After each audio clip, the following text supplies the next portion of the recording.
Assalamualaikum warahmatullahi wabarakatuh. Waalaikumsalam warahmatullahi wabarakatuh. Selamat sore, salam sejahtera untuk kita semua. Yang saya banggakan rekan-rekan mahasiswa dari UKM Cybersecurity serta seluruh peserta yang hadir hari ini. Selamat datang di emergency webinar kita hari ini dengan topik yang sangat panas nih di dunia web di security dan development. Cukup panas, menggemparkan dengan topik crack to self ya Next.js jebol tanpa login.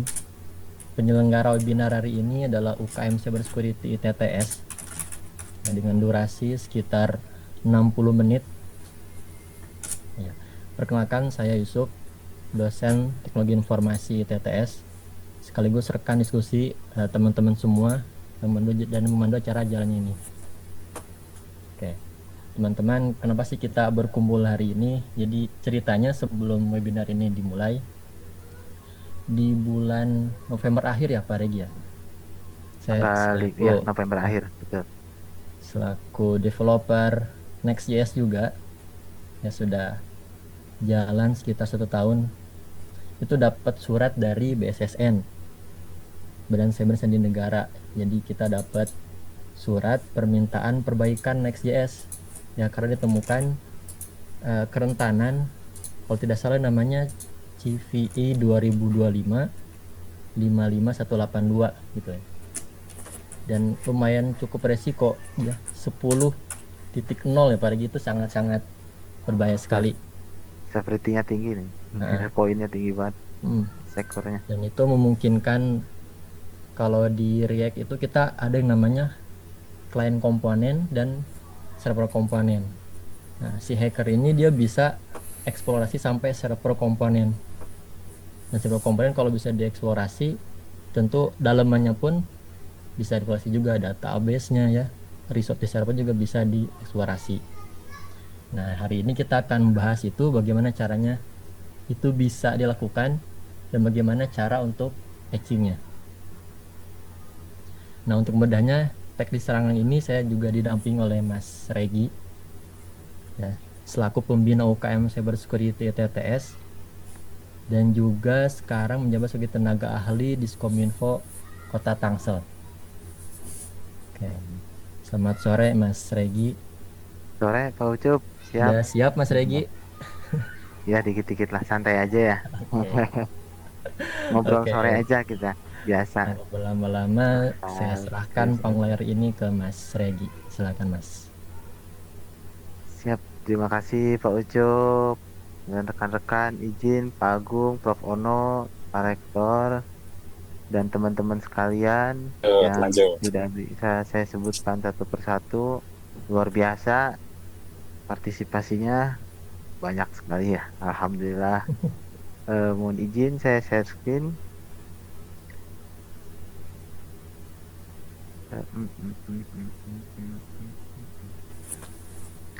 Santai aja ya. Nggak usah aku ini terlalu serius. Ya, selamat datang di webinar React to Shell Next.js jebol tanpa login. Sebuah eksplorasi mendalam mengenai celah keamanan kritis dalam aplikasi web modern.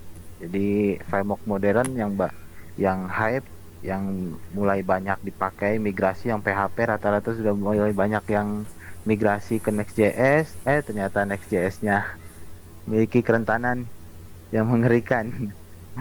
Ya, perkenalkan sebelumnya, nama saya Regi Ramdhani Martadinata. Saya sebagai pembina UKM Cybersecurity TS. Selain itu, saya menjabat sebagai tenaga ahli DevSecOps di instansi Dinas Komunikasi Informatika Kota Tangerang Selatan. Ya, dalam penjelasan ini saya kayak dibagi aja ya, kalau 60 menit, ini 15 menit teori pendahuluan, kemudian 30 menit kita akan coba praktek atau eksploitasi, sisanya akan menjadi teori penutup, kurang lebihnya seperti itu.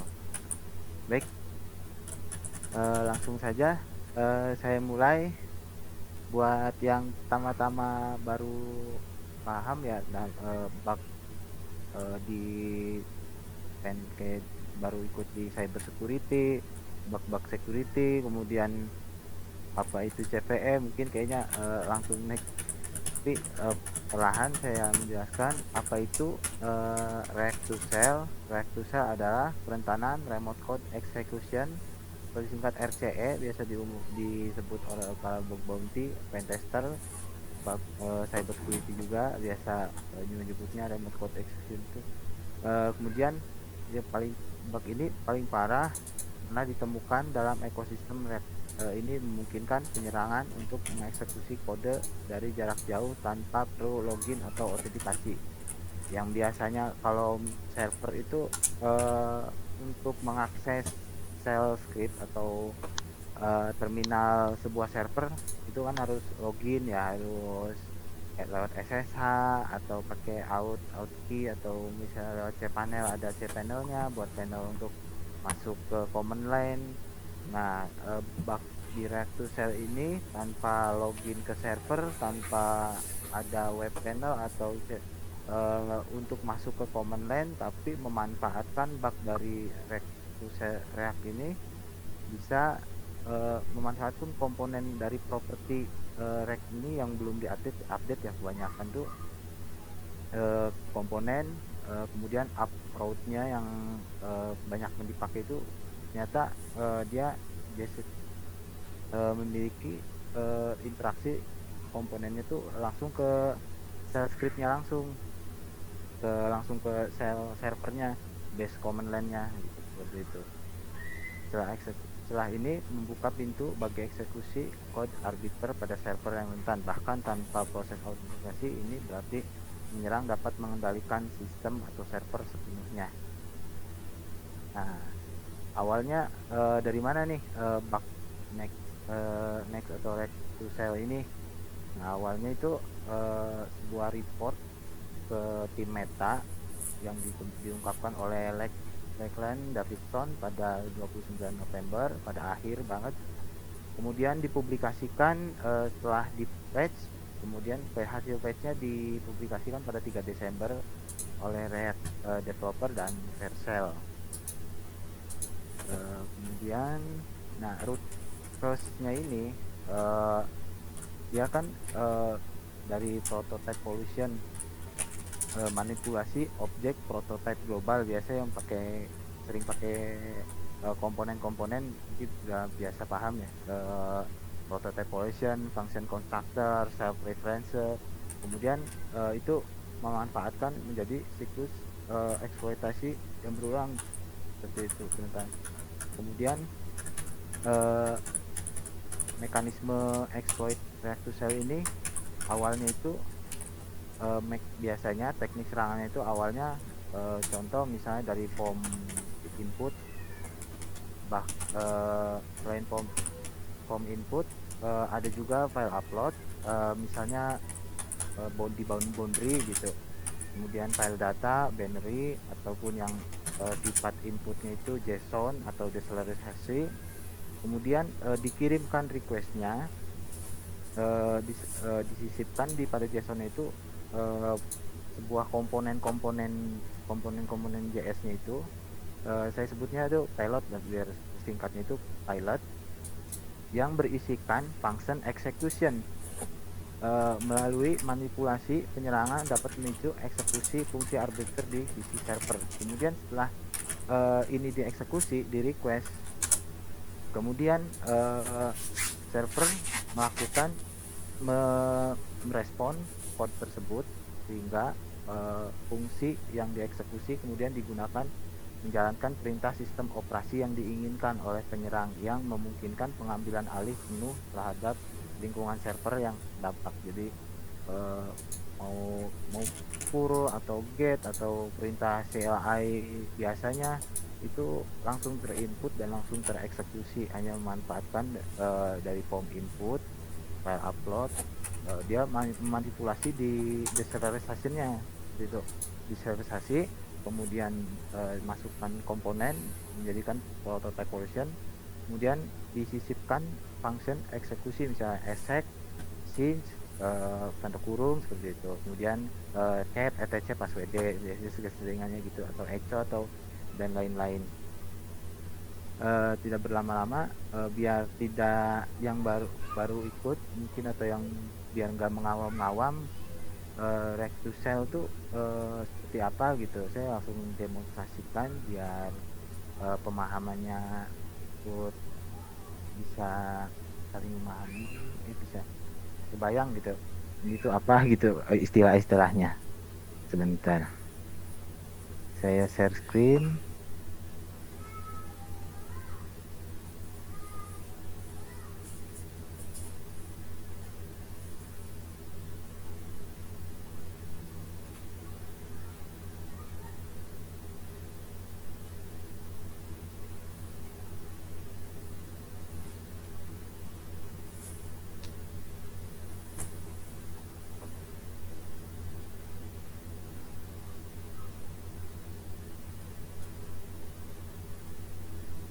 Saya sudah menyiapkan 3 website demo, bervariasi. Ada yang sifat bugnya itu general, ada yang satunya dia pas diidentifikasi tidak teridentifikasi. Kemudian ada yang sudah di patch total, tapi meskipun sudah di patch total, setelah saya pentest ini tetap aja saya menemukan bug yang lainnya seperti itu. Nanti saya demonstrasikan, saya coba di 3000 dulu. Saya menggunakan tools manual dulu ya, baru nanti setelah ini baru ke toolsnya. Ya, tahapan awal, saya dari awal aja. Biasanya saya tuh di sini saya memakai cheat sheet ya, ada cheat sheetnya, nanti di share juga, saya share gitnya. Tahapan pertama tuh, pertama finding dulu, mencari dulu seperti header-header yang memiliki kerentanan seperti X komponen, kemudian React server DOM webpack, atau ada memiliki path yang mengarah ke chunk, atau ke path yang mengarah ke next. Nah, itu identifikasi ini saya eh, validasi bahwa ini eh, itu dicoba dulu gitu bahasa ininya. Bentar, saya kasih contoh. Hmm, hmm, hmm. Ini website luar, ini website demo saya. Hmm, hmm, hmm, hmm, hmm. Ini nge-lag.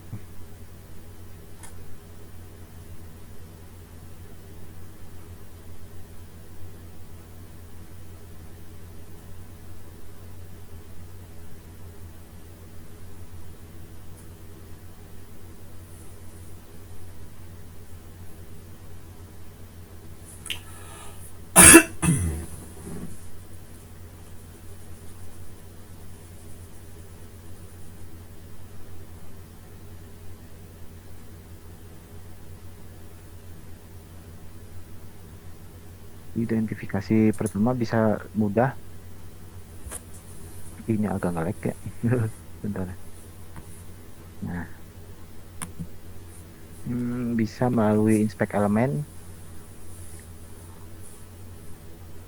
Nah, response header. Oke, nah ada RSC, next route step. Nah, ini dicurigai juga bahwa dia memakai root di indeks, bahkan di indeksnya harusnya kan misalnya dia RSC-nya itu ada yang misalnya tentang akses lewat komponennya langsung, ada juga yang pet. Nah, ini yang RSC kebanyakan, atau underscore kebanyakan, next langsung nge-hit ke pet RSC-nya, lihat server komponennya.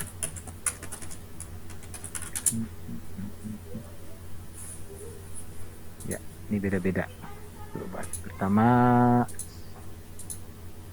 mulai dulu interceptnya, langsung refresh. Oke, kita dapatkan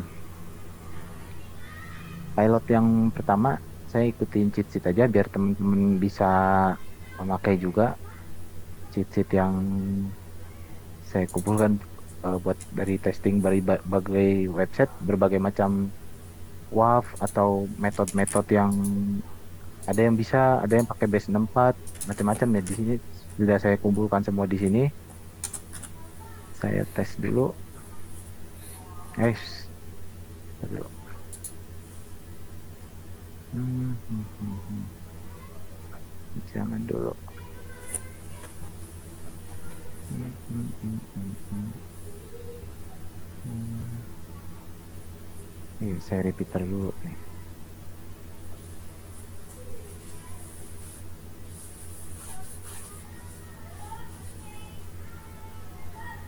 Ngelag. Bentar-bentar.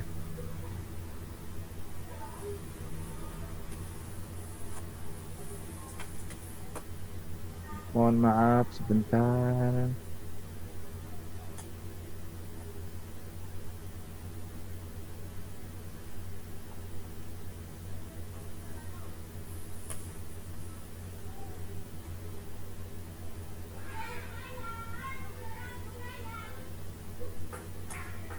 Ya, pindah ke repeater, klik kanan, repeater. Nah, dari repeater bisa kita modifikasi requestnya. Ini kita ngevalidasi sama memastikan flag RSC itu kita kasih value 1. Apa dia merespon atau tidak. Kemudian ada next route-nya sesuai header yang tadi ditemukan. Jadi pilot ini nggak semata baku juga pakai pilot ini, tapi menyesuaikan dengan header yang ditemukan seperti itu. Kita cek respon. Nah, dia merespon JSON-nya. Artinya ini fix valid. Saya ini kan sudah masuk ke misalnya pada kerentanan ya, masih sudah disclosure, sudah naik juga ke information disclosure juga. Sudah ada indikasi buat dieskalasi ke react to cell-nya. Kemudian saya tambahkan pilot di sini.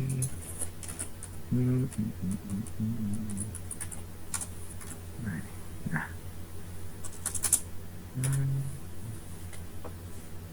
Contoh di sini saya ganti.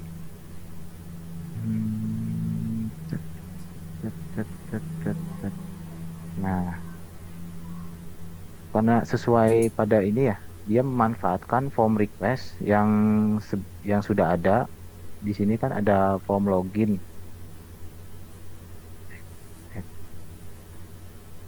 Nah, ada form login. Nah, ini form login ini yang dimanfaatkan. Ini ada parameter ini. Nah, karena memanfaatkan post, artinya harus metodenya post. Saya tes uname A dulu. Uname A. Nah, menghasilkan output biggest Linux. Saya coba komen yang lain.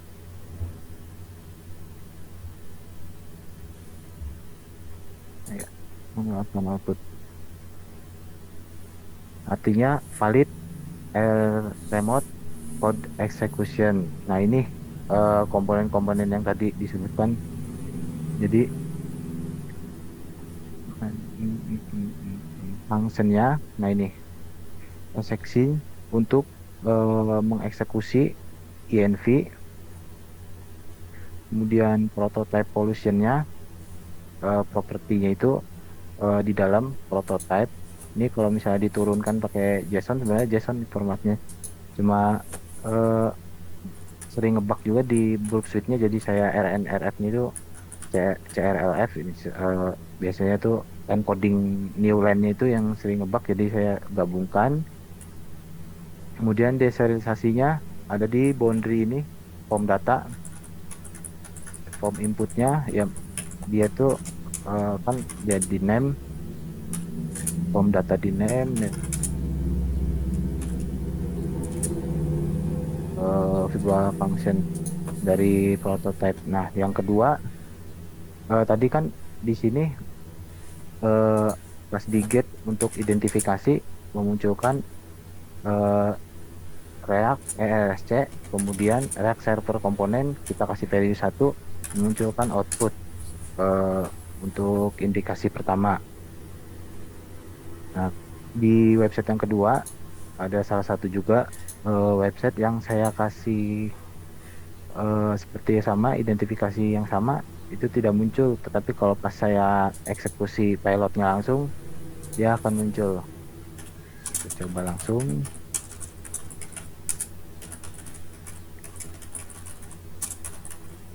Nah,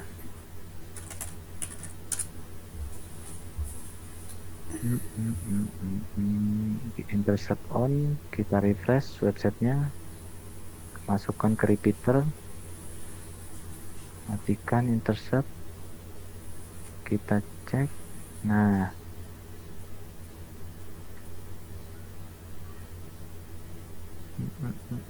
Xcode, XXX, Express. Nah, saya pengen inspect elemen lagi. Ya dulu deh. Nah, di sini bedanya kalau misalnya tadi kan petnya pet apapun pasti bisa ke eksekusi karena di setiap rootnya itu ada komponen yang ini nggak nge-lag, benar-benar nggak nge-lag. Enaknya ngebaca dari sini nih. Di setiap petnya dia tuh ada tag server komponennya.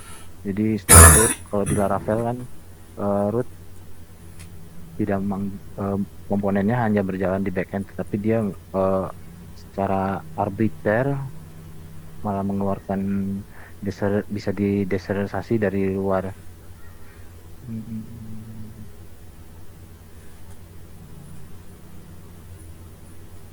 Oh my god, balik lagi. Nggak bisa di-inspect.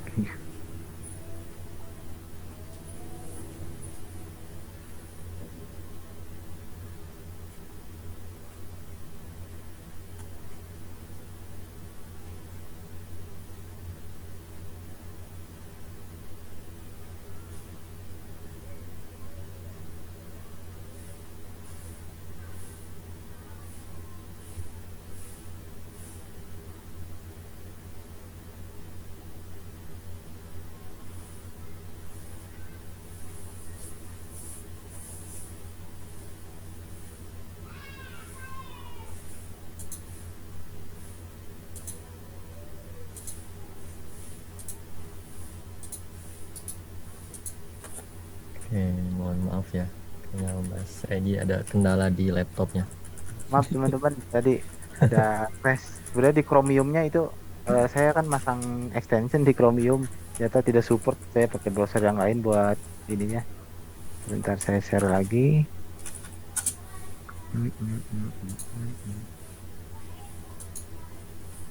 Sip. Pakai ini aja deh.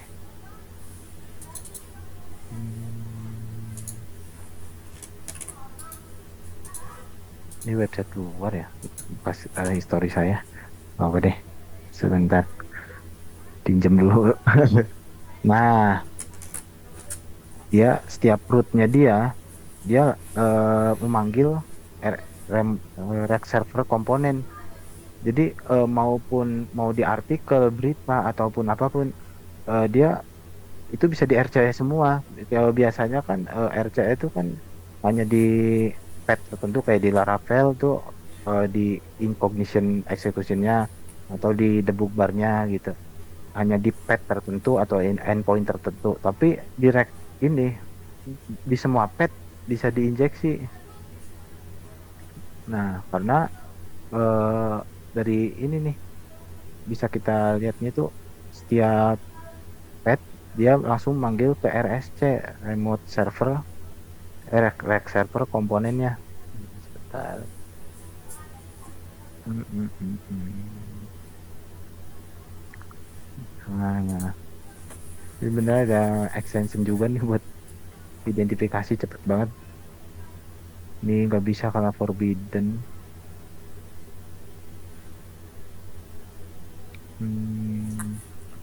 Nah, jika dia menyembunyikan RSC-nya, kita mencari di pet tertentu. Kita coba di misalnya setelah kita scanning atau kita dari wordlist kita temukan contohnya ada di API RSC. Nah, di RSC ini ada indikasi dia menggunakan bentar, RSC-nya ada di sini nih. Kalau nggak RSC, salah satu X komponennya dia ada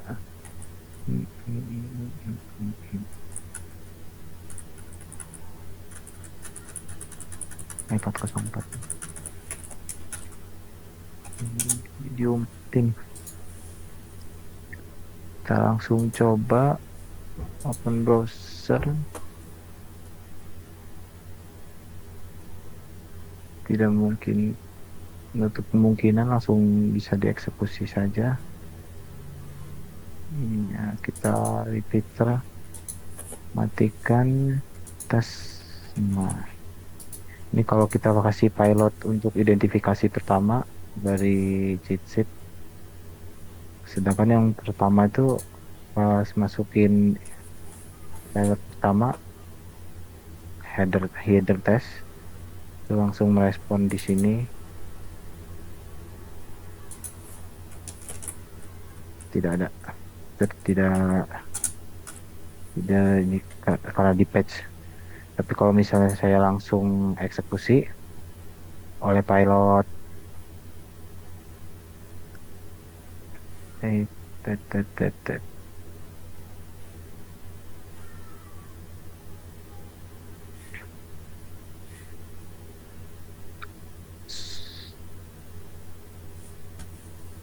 nah, kadang-kadang tuh keumpet gitu. Sebenarnya harusnya RSC kan berjalannya di backend, nggak misalnya di form input. Banyak kan contohnya dipakai itu misalnya di salah satu contoh buat pemanggilan sel tuh di LibreOffice contohnya. Nah, pas input data file buat di convert di LibreOffice, nah itu bisa di baca di di apa namanya, saya bingung namanya, lupa lagi, gugup. Bisa diubah ini requestnya ganti dengan pilot. Tapi pilotnya ini nggak semestinya selalu tetap ini gitu buat seterusnya, tapi dia tuh mengikuti form yang ada di websitenya, nggak selalu itu. Nah, ini contoh yang sudah di fix.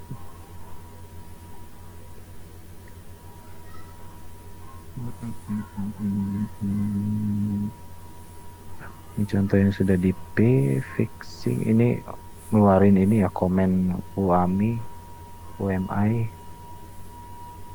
Sekarang kita tes yang sudah di patch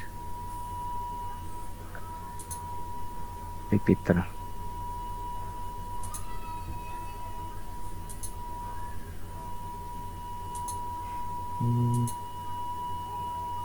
Endpointnya masih sama, RSC.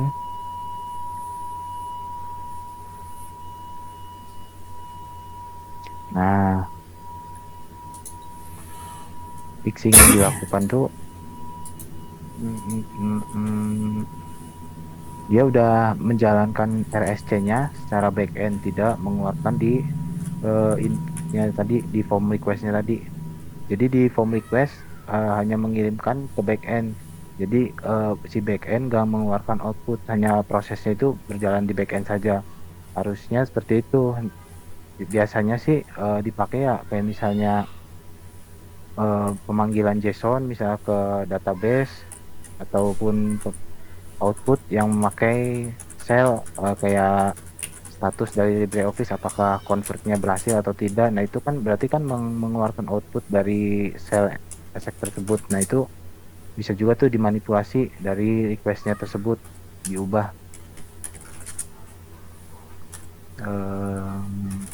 Setelah itu ini demo tes ya, beberapa website luar juga bisa kita cek. Ini nggak apa-apa ya, Mas Ucup ya? Website luar. Aman saja untuk acak-acak ya. Enggak ya, coba. Kebanyakan sih udah pada di patch sih. Ya. Saya lihat ini di blog yang aman aja. Hmm, hmm, hmm, hmm,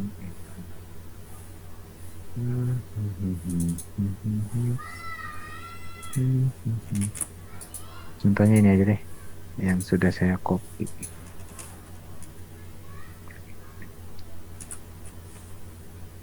Nah, ini para hunting nih, yang biasa bug bounty hunter, cyber security. Ini seru banget nih.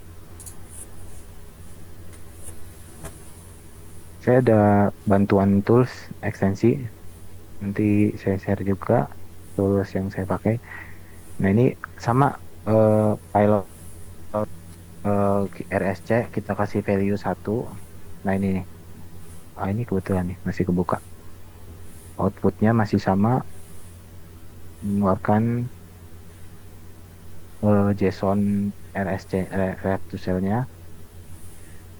Kemudian tinggal saya eksekusi pilotnya. Pasti di sebuah website ada upload ya, jadi langsung ditembaknya file uploadnya aja biar secara general hilang.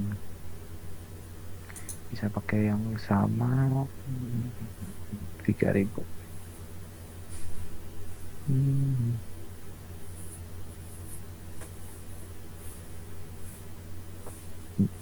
200 oke.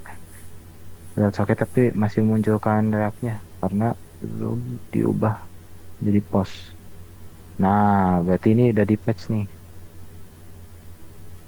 Kalau di Sodan banyak juga nih kalau misalnya hunting nanti di akhir sesi saya kasih blognya buat yang suka nge-hunting bug bounty.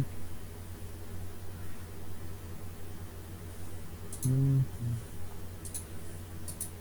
Oh, fresh banget nih blognya. Banyak banget lagi. Hampir 39% website.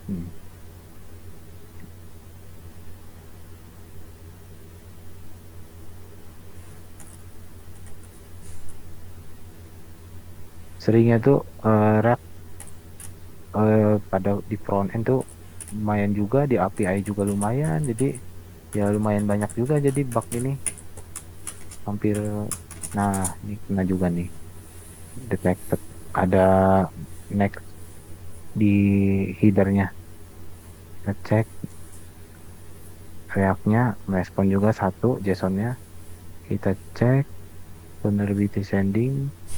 Nah ini biasanya udah di patch nih kalau yang lama.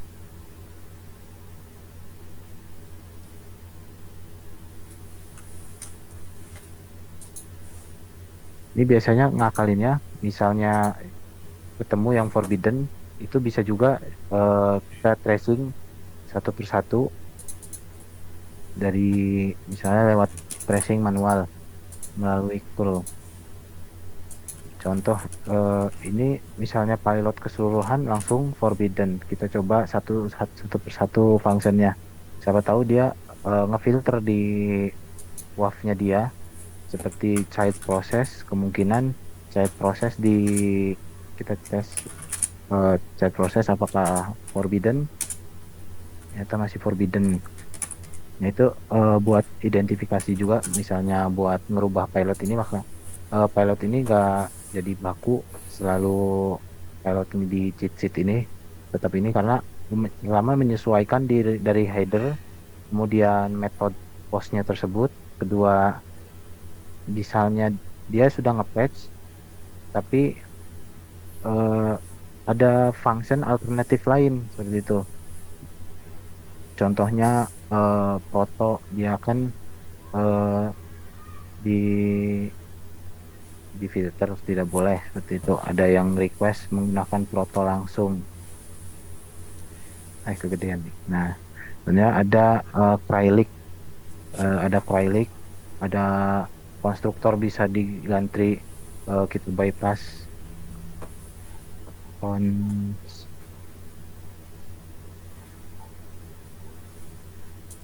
banyak cara sih. Ini jadi tutorial exploit nih jadi banyak cara.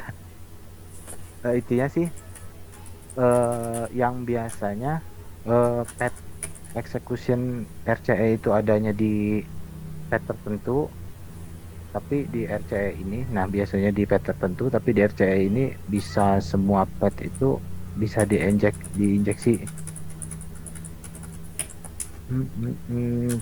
Setelah itu sudah 37 ya, mulai 37. Ya, nah, masuk lagi ke PPT.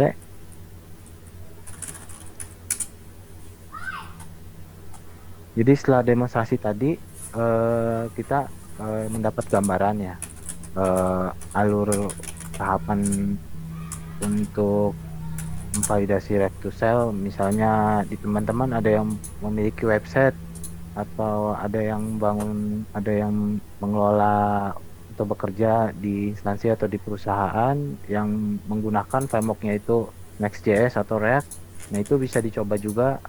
Identifikasi pertamanya bisa melewati inspect elemen tahap 1 titik masuk, apakah ada content type text X komponen atau RSC yang di setiap rootnya dia langsung ke rack server komponen.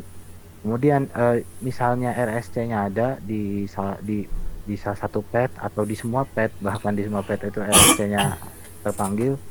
Nah, itu kita bikin get seperti tadi di book suite RSC, kita kasih value 1, maka misalnya ada header lain seperti next route state atau komponen DOM, nah itu bisa ditambahkan kasih value 1, apakah mengeluarkan output JSON-nya. Misalnya mengeluarkan komponen struktur directory JSON-nya, berarti RSC aktif bisa memanggil di sel JSON-nya dia.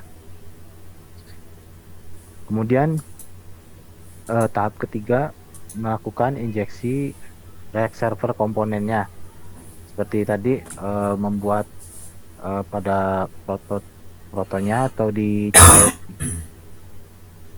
pilot tadinya. Kemudian pilotnya sudah kita siapkan, kita analisa, ternyata mengikuti pilotnya tersebut mengikuti websitenya misalnya ada upload atau form input. Nah, inputnya itu kita bangun pilotnya tersebut, kemudian baru disisipkan function execution yang Excel sync atau exec atau dan lain-lain. Nah, itu bisa disisipkan komen CLI-nya, Linux komennya, baru bisa dieksekusi di render server side. Maka diserialisasinya JSON sudah terbangun, protokol properti berbahaya memicu prototype pollution, kemudian dieksekusi arbiter prototype pollution memodifikasi properti internal React menyebabkan eksekusi fungsi arbiter oleh runtime server yaitu RCE. Kemudian respon React mengirim respon JSON seperti yang tadi, ketika RSC komponennya kita kasih value 1, mengeluarkan respon outputnya JSON like extreme, eksekusi code sudah terjadi di server respon tersebut. Nah, yang baru tahu RCE seperti tadi ya, RCE adalah jenis kerentanan keamanan yang memungkinkan penyerang untuk menjalankan code berbahaya atau perintah sistem dari jarak jauh pada server atau mesin target. Ini adalah salah satu kerentanan paling berbahaya dalam klasifikasi keamanan aplikasi. RCE memberikan kontrol penuh atas bagian atas sistem target kepada penyerang dengan eksploitasi yang berhasil. Attacker dapat melakukan hampir semua operasi perintah shell seperti yang dapat dilakukan oleh sistem administrator, mulai dari membaca file sensitif, memodifikasi data, sehingga mengambil alih sistem sepenuhnya. Itu bahaya sekali ya kalau misalnya server kita udah punya firewall mahal atau hypervisor mahal, infrastrukturnya sudah bagus, tapi komponennya itu ada bug RCE, percuma juga gitu. Kita nggak ganti password 3 bulan sekali di SSH-nya, ternyata ada RCE, percuma juga ya. Bahaya juga. Nah itu perlu diperhatikan juga gitu, bagi yang memiliki website menggunakan framework React2Shell, React atau Next.js. Bahkan misalnya di Express juga, kalau misalnya dia menggunakan komponen dari React juga, npm installnya seperti reverse side bomb-nya. Nah itu SSR juga bisa juga tuh, yang misalnya Express tapi menggunakan metodenya SSR. Nah itu juga bisa juga di RCE, meski nggak selalunya React juga, karena yang penting sih komponen yang digunakannya itu. Nah penyerang bisa menjalankan kode berbahaya di server tanpa perlu login. Akses penuh ke server, potensi pencurian data, instalasi backdoor, dan mining cryptocurrency. Baik, Bu. Kemudian, nah dampak dan skala React2Shell ini. React2Shell ini luar biasa ya. Severity score-nya itu 10.0, menandakan tingkat keparahan tinggi. Ini adalah ancaman kritis yang memerlukan perhatian segera, yang berdampak pada global jutaan aplikasi production React dan Next.js, terutama versi 19 atau di bawahnya, berpotensi terpapar, menjadikannya masalah berskala global. Bahkan sampai sekarang, semenjak publikasi POC React2Shell ini, eksploitasinya masih aktif. Misalnya melihat di akses log atau di DNS log itu banyak banget yang ngerekon kayak tadi misalnya RSC tidak ada di sebuah root, sudah pasti si attacker membrute force word list yang ada, misalnya kayak API RSC next slash API slash RSC atau .rsc. Nah itu membrute force ya, sudah pasti aktif banget. Dalam hitungan jam juga ramai juga di kelompok-kelompok tuh, banyak yang menggunakan ini. Mengingat tadi di Sodan juga pas kita doc salah satu aja udah merah-merah indikasinya banyak banget. Resiko besar di dalam organisasi, hampir 30% cloud rentan karena penyerangan ini ke servernya langsung tanpa melalui ke aplikasi, jadi langsung ke cloudnya tersendiri. Misalnya ada yang aplikasinya tidak menggunakan VM tapi langsung ke fisik langsung, atau ada yang ke AWS, nah itu cloudnya udah terancam. Kemudian selain itu kerugian selain cloudnya yang bisa diambil alih atau dirusak, nah itu kerugian finansial juga. Kemudian berdampak juga kerugian pada jutaan aplikasi production, yang misalnya kita memiliki aplikasi production yang sudah live menggunakan Next.js, atau ada React.js-nya yang komponennya belum terupdate. Nah itu merugikan juga, harus perlu update main banyak ya websitenya. Nah apa saja yang mengancam, misalnya kita membiarkan gitu React2Shell ini, bahayanya adalah ada data breach, pencurian informasi pribadi, PII, kredensial pengguna. Misalnya kayak tadi di cat ya, INV-nya, terus kemudian INV-nya bisa mengambil database-nya, kemudian bisa login. Kalau misalnya dia syukur-syukur pakai localhost, kadang mah ada yang INV-nya pakai IP public, nah itu bisa langsung kena Vicat, bisa langsung bisa di query dari luar, bisa dipakai lebih jauh lagi. Dari demonstrasi simple tadi bahwa command line yang dieksekusi tidak ada batasan, mau paket, mau LS dan lain-lain karena mirip seperti sistem administrator biasa pada umumnya. Kemudian bisa melakukan backdoor upload, misalnya melakukan curl flagnya min o, kemudian URL backdoornya .sh atau .php disimpan sebagai shell.php, kemudian langsung dipanggil backdoornya tersebut, otomatis langsung terpanggil, terakses backdoornya. Atau tidak pakai backdoor, atau misalnya langsung ke malwarenya, langsung menanam malware atau mining, misalnya langsung wget xmrig dari dalam. Kita mah nggak tahu, udah SSH udah aman, network udah disegregasi udah aman, ternyata dari situ dia ngekurl xmrig.sh, kemudian diinstal hanya dari rack to cell itu aja, hanya dari komponen itu aja yang dieksekusi. xmrig tersebut sudah langsung ada di server, kemudian tinggal dijalankan aja sama dia. Atau misalnya dia pakai reverse shell buat menjalankan Perl atau Python reverse shell-nya, kemudian baru dia bisa SSH, kemudian setelah di SSH dia eskalasi privilege menjadi sudo atau yang privilege yang lebih tinggi lagi. Nah, itu bahkan bisa menyebabkan takeover server, pengambil alihan kendali penuh atas server aplikasi.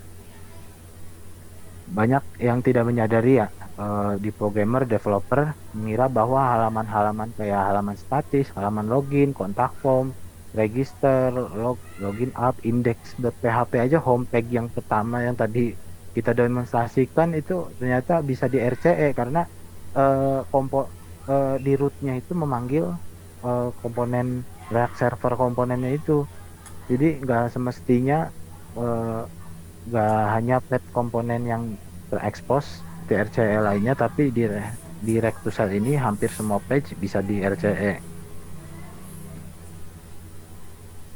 Nah, mengapa alasan gitu? Kenapa Next.js sangat terdampak? Faktornya itu ada uproot yang biasa dipakai buat identifikasi juga, uproot di header tadi. Kemudian ada server action memanfaatkan permintaan post multipart yang rentan memungkinkan penyisipan payload berbahaya. Kemudian ada form data, menggunakan fungsi ini memicu deserialisasi, menciptakan titik masuk yang krusial untuk eksploitasi. Kemudian logging form data, potensi eksekusi kode bahkan sebelum autentikasi pengguna berhasil dilakukan.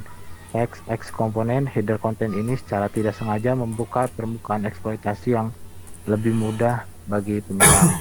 Ironisnya, bahkan pengembang tidak menyadari bahwa komponen umum seperti halaman statis, formulir login, formulir kontak sebenarnya menjalankan deserialisasi RSC, menjadikan mereka target potensial yang tidak terduga. Nah,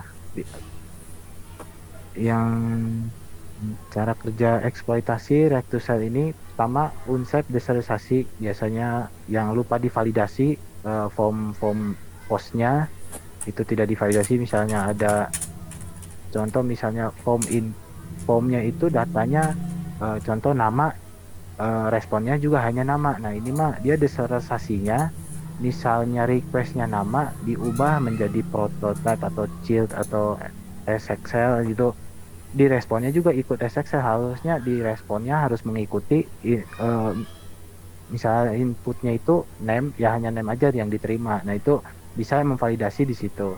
Kemudian ada JSON array yang kemudian diperlakukan sebagai kode oleh red. Ini adalah langkah kunci dalam menyuntikkan kode berbahaya ke sistem.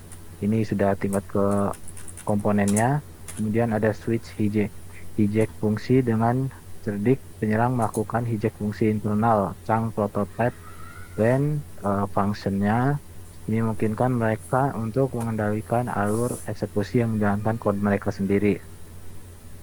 Kemudian bisa di bypass seperti yang pada demonstrasi tadi yang pertama, misalnya 403 kita cek di function lain, misalnya proto, di filter inputnya kita alternatif menggunakan function lain atau menggunakan cara lain, itu bisa di bypass, masih bypass selagi itu belum diupdate mah susah juga itu, karena memang harusnya sih diupdate gitu. Kita validasi tetap aja bisa di bypass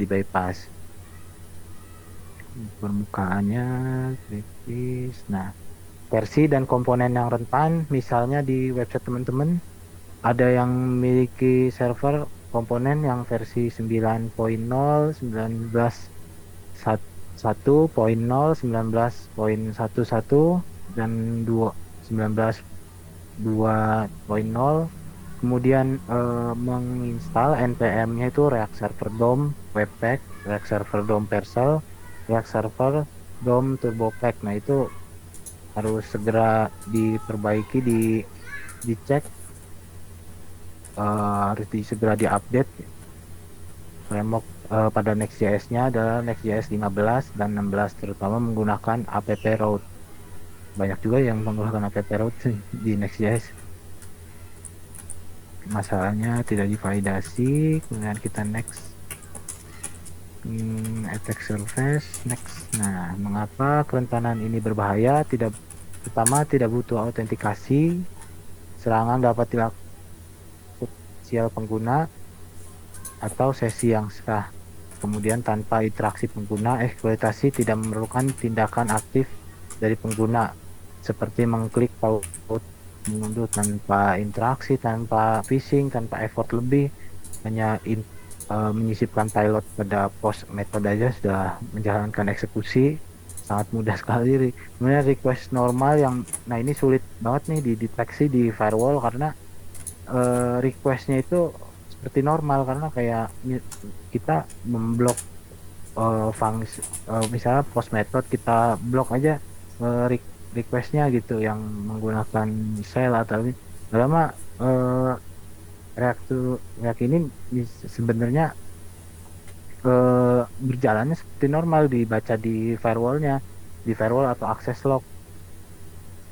Padahal mah injeksinya itu kan post methodnya mirip, komponennya itu kayak user biasanya, kayak ngupload, ngepost, jadi sulit juga dideteksi. Jadi kebanyakan langsung ke endpointnya yang dideteksi, kayak functionnya, properti yang dipanggil, atau komponen atau komen yang dipanggilnya juga.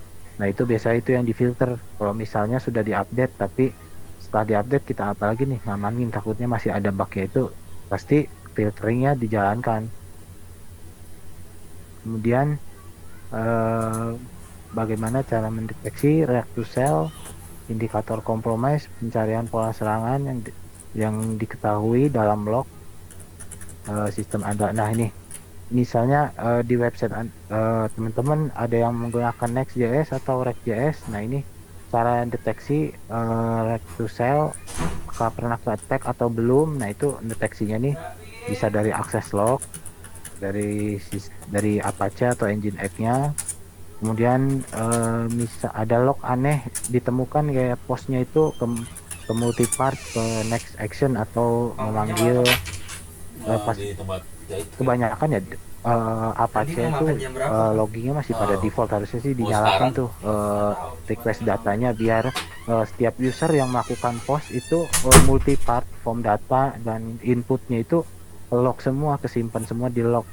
Tapi lognya jangan ngelog di aplikasinya. Kalau ngelog di aplikasi sama aja bisa dieksekusi lagi jadinya. Tapi kalau misalnya di Apache-nya atau di Nginx atau di layer atasnya lagi DNS-nya, itu masih aman sih, tidak bisa diinjeksi lagi. Meskipun di berbagai macam pilot saya coba juga masih aman. Tapi kalau misalnya loggingnya sebuah form kita logging, inputnya kita bikin log sendiri pakai React juga, itu sama aja bunuh diri juga, sama aja membuka celah yang baru lagi jadinya. Kemudian cek juga header mencurigakan, identifikasi header HTTP yang tidak standar atau dimanipulasi, bisa diidentifikasi lewat inspect elemen. Kemudian dicek juga lonjakan traffic, apakah banyak yang melakukan rekonsilisasi, bisa banyak yang melakukan scanning, word list yang lumayan banyak. Nah, itu dicek pada endpoint yang non API atau API yang langsung ke komponen React-nya juga, pasti banyak juga nih lonjakannya. Ini buat identifikasi di server-server teman-teman, di website teman-teman, dicek. Kemudian misalnya setelah dicek ternyata banyak juga nih, terus kemudian Next.js-nya mempunyai versi yang di bawah dari 19 atau di 19. Nah, ini segera diupdate. Sekarang malah ada yang versi 20, 21 juga sudah keluar ya. JS versi. Ya, ada yang 21.1. Kemudian ada lagi setelah misalnya sudah update, blokir properti sensitif. Nah, ini yang tadi dilakukan, yang tadi website live ada yang langsung 403 karena proto constructor prototype itu mereka filter. Jadi kalau ada request yang menggunakan pilot proto, function proto, property constructor, prototype itu langsung diblokir, nggak bisa menjalankan eksekusi tersebut, bisa 403 atau terblokir IP-nya. Hindari disertasi data mentah, misalnya pada form data bisa di encrypt atau misalnya by URL itu lebih aman, misalnya langsung upload ke SFTP biar terlempar ke server yang lain, jangan ke, jadi yang terdampak bukan di server live-nya, tapi misalnya SFTP hanya upload ke SFTP saja, jadi tidak melakukan input desertasi form data di lokal di websitenya langsung. Kemudian validasi input yang sangat ketat, terapkan